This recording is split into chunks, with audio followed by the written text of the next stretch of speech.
Good morning, this is Sabine Matharu.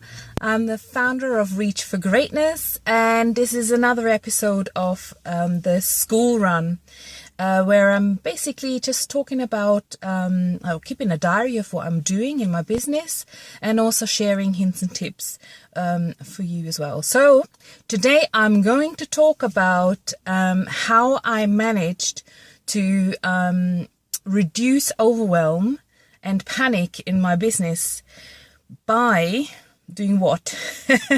It does sound really simple, but what happened is that I just was torn into so many directions. I had so many ideas when I started my business first, and there was so much information out there and so many things to do, and I just went into panic mode and I was absolutely overwhelmed. So for a good while, I was just plodding on and learning this and learning that and taking this course and taking that course and doing a little bit of this and a little of that. And really, I just didn't really focus on one thing. And that was perhaps the reason why it took me much longer to get things in place.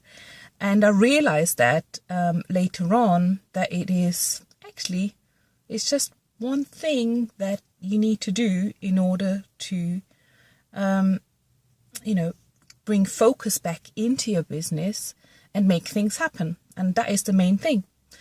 What it is simple. It is goal setting. It is writing down what you want to achieve by when, and then breaking it down into bite-sized chunks and even in action steps. It is as simple as that. And you know what?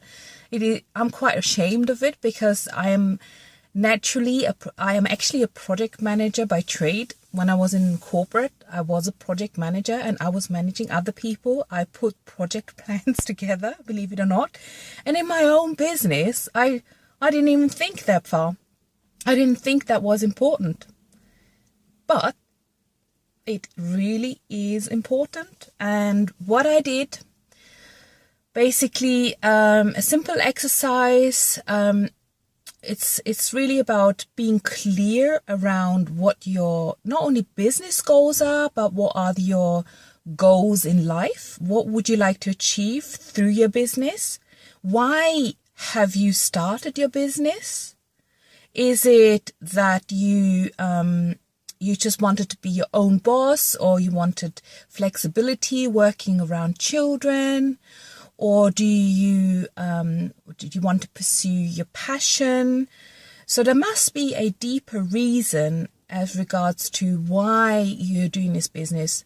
And you know what? The other things, my why really was around working around my children, but then also I have a really great passion helping other people. I'm a trainer and a coach by heart, and I absolutely love when people are getting results.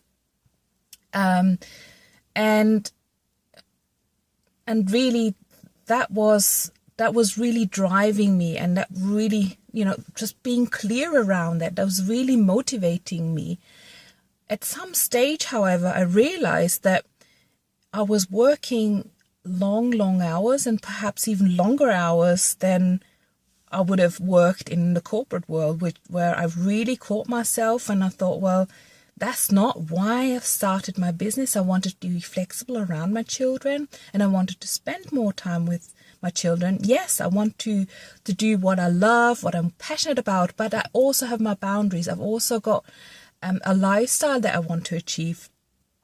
So that really sort of brought me back, and I then took out my toolbox basically and started to plan my goals, started to plan my whys, started to plan my goals, and then I set myself boundaries. I set myself boundaries like, what are the hours I'm working? What am I working on? When are my breaks? And then what am I doing? Am I working on weekends? Yes or no? For many months I was working over weekends, and I just realized I felt guilty and I felt it wasn't fair towards my children. So I actually stopped that. And you know what? clients actually still come up to me and ask me, can we have this call on a Friday night? And then I say, look, this is the time I'm spending with my children, and explain the situation. And mostly people do understand. But it is really like soul healing to actually set those boundaries and be true to yourself. And that is when you can start enjoying your business again. So set your why. So why are you doing your business? Then set your long-term goals, be it your business goals, be it your financial goals or your personal goals. And once you have that, there's a goal here. How am I going to reach that goal? And that is now where your planning comes into play, where you now have to break down the steps and say, okay, what are the things that will contribute to goal number one? For example, goal number one is to increase my online visibility. So there may be 2 or 3 tasks that I need to do in order to achieve that. Perhaps it could be post on Facebook every day, do 2 or 3 YouTube videos, like the school run 2 or 3 times a week,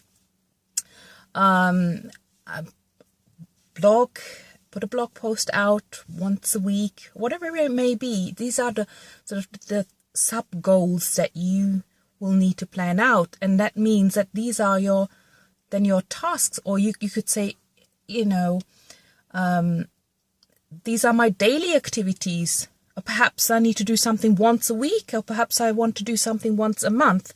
So basically there's a process that you go through then in order to break all that down. If you're interested to learn about this process, I've actually put exactly that together. It is part of my 7-day bootcamp. It is a free bootcamp, and so you can absolutely get this for free. There is on day 2, I'm talking about setting goals, and it's actually giving you an actionable sheet to. It's like 2 or 3 pages that actually talks you through exactly what I've been talking about in terms of how I set my goals and how I reduced my overwhelm, how I became absolutely clear with regards to how I wanted to build my business, how I wanted to work with my clients, and perhaps this may be useful tool for you as well. So what you need to do now is go to www.reachforgreatness.co.uk, and on my homepage you will find the registration for the free 7-day bootcamp, and you will get some other tools as well. I've written something around the Facebook etiquette. I've got in there also a mindsetter guide. So there's loads of things that you can work through. But if you're interested in setting goals right now, these are probably good sort of worksheets to get. And we'll speak tomorrow. Bye-bye.